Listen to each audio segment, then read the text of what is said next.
Morning, नमस्कार, जय हिंद साथियों। स्वागत है आपके अपने इस नंबर 1 यूट्यूब चैनल पर। तो दोस्तों, आज की इस क्लास में पटना विश्वविद्यालय और पटना वुमेन्स कॉलेज बीए संबंधित इम्पोर्टेंट क्वेश्चन जो कि सोशियोलॉजी चैप्टर 2 आज हम लोग पढ़ने वाले हैं और इस वीडियो में हम सब कवर करेंगे चैप्टर 2 को। इससे भी क्वेश्चन काफ़ी पूछे जाते हैं।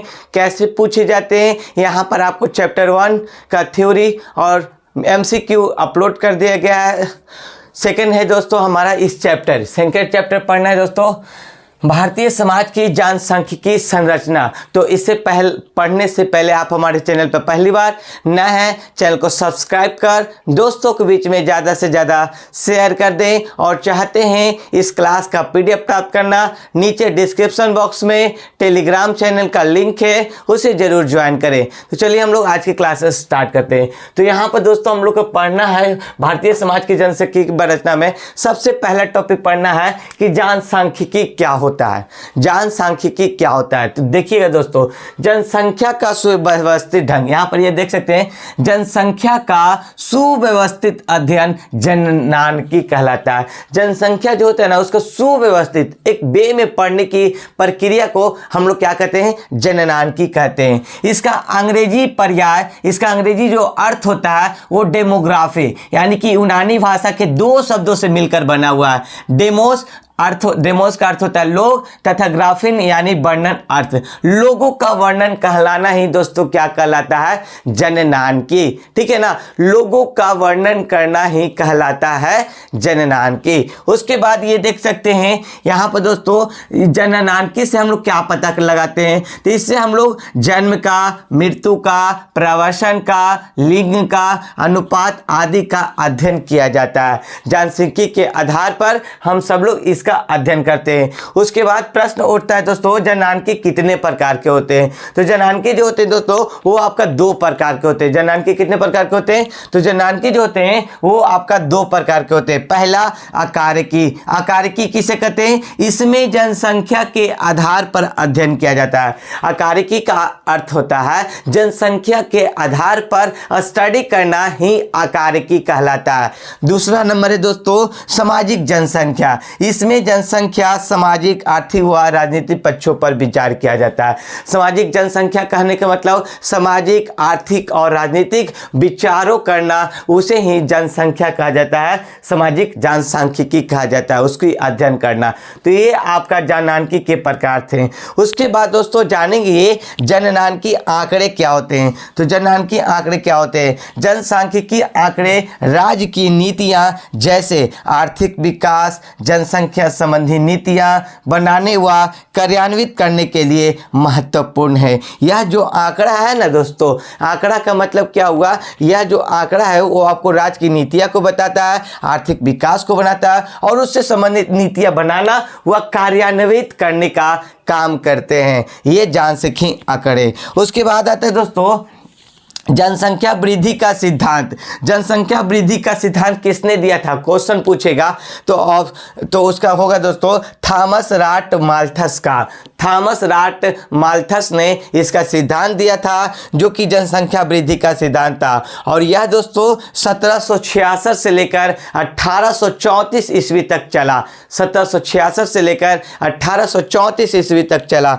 उसके बाद जनसंख्या जियोमेट्रिक अनुपात से बढ़ती है। इसमें कुछ बिंदु बताया गया है जो कि बोला गया है दोस्तों, जनसंख्या ज्योमेट्री के अनुपात से बढ़ती है, जैसे 2, 4, 8, 16, 32। ये जो होता है आपका वृद्धि करने का काम करता है। उसके बाद दोस्तों दूसरा पॉइंट कहता है खाद्य उत्पादक की वृद्धि में गणितीय समानांतर रूप से होती है। गणितीय समानांतर रूप कहने का मतलब दोस्तों 2, 4, 6, 8, 10 ये आपका गणितीय समानांतर रूप में पाए जाते हैं। उसके बाद यहाँ पर देख सकते हैं तीसरा पॉइंट है, इससे जनसंख्या व खाद्य सामग्री में असंतुलन पैदा होती है।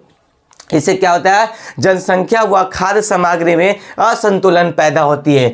फोर्थ नंबर पॉइंट है जनसंख्या समृद्धि बढ़ाने के लिए जनसंख्या वृद्धि को नियंत्रित किया जाए। यदि दोस्तों समृद्धि को बढ़ाना चाहते हैं तो पॉपुलेशन पर क्या करना होगा, कंट्रोल करना होगा, नियंत्रित करना होगा। तो इसके लिए इन्होंने थॉमस रॉबर्ट माल्थस ने यह सिद्धांत को दिया था। उसके बाद दोस्तों नेक्स्ट में आता है जनसंख्या नियंत्रण के दो प्रकार होते हैं। क्वेश्चन पूछेगा जनसंख्या नियंत्रण के कितने प्रकार होते हैं, दो प्रकार के होते हैं। पहला प्राकृतिक निरोध व अवरोध, जैसे दोस्तों अकाल, यदि अकाल आ जाएगा तो उससे भी जनसंख्या नियंत्रण होगा। भूकंप आने से उससे भी नियंत्रण हो सकता है, बाढ़ आने से भी हो सकता है, युद्ध बीमारी आने से भी क्या होता है, जनसंख्या नियंत्रित हो सकता है। उसके बाद दूसरा नंबर है दोस्तों कृत्रिम निरोध या दोस्तों अवरोध। इससे भी हम लोग क्या कर सकते हैं, जनसंख्या पर नियंत्रित कर सकते हैं। जैसे बड़ी उम्र में विवाह करना, जैसे कोई कोई होते हैं दोस्तों 13 साल 14 साल की उम्र में विवाह कर देते हैं, इससे जनसंख्या का खतरा मंडराए रहता है।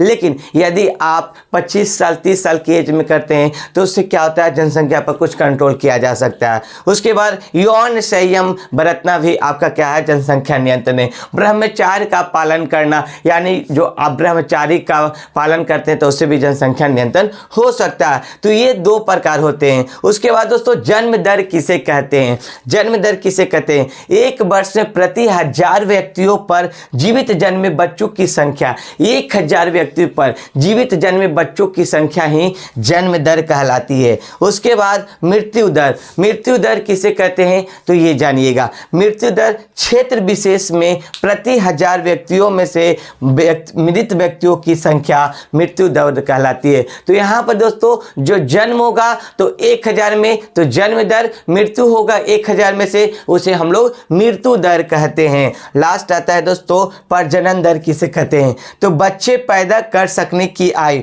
15 से 49 वर्ष की स्त्रियों की इकाई के पीछे जीवित जन्मे बच्चों की संख्या को हम लोग क्या कहते हैं, प्रजनन दर कहते हैं। 15 से 49 वर्ष के उम्र तक उसे ही प्रजनन दर कहते हैं। लास्ट है शिशु मृत्यु दर, जीवित पैदा हुए 1000 बच्चों में से 1 वर्ष की आयु से पहले मृत्यु बच्चों की संख्या। जो बच्चा जन्म लिया और उसका 1 वर्ष से पहले 1000 में से मृत्यु हो जाता है तो उसी को हम लोग क्या कहते हैं, शिशु मृत्यु दर। तो ये आपका टोटल चैप्टर 2 भारतीय समाज की जनसांख्यिकी संरचना का क्लासेस था, जो कि दोस्तों मैंने आपके बीच बताया। और इसका दोस्तों बेहतरीन तरीके से तैयारी करना चाहते हैं पटना विश्वविद्यालय, Patna women's college, BA, BSc, BCom का और वोकेशनल कोर्स का, तो आप दोस्तों आज ही यदि आप इंटर की तैयारी करें या इंटर की एग्जाम देने वाले हैं या दे चुके हैं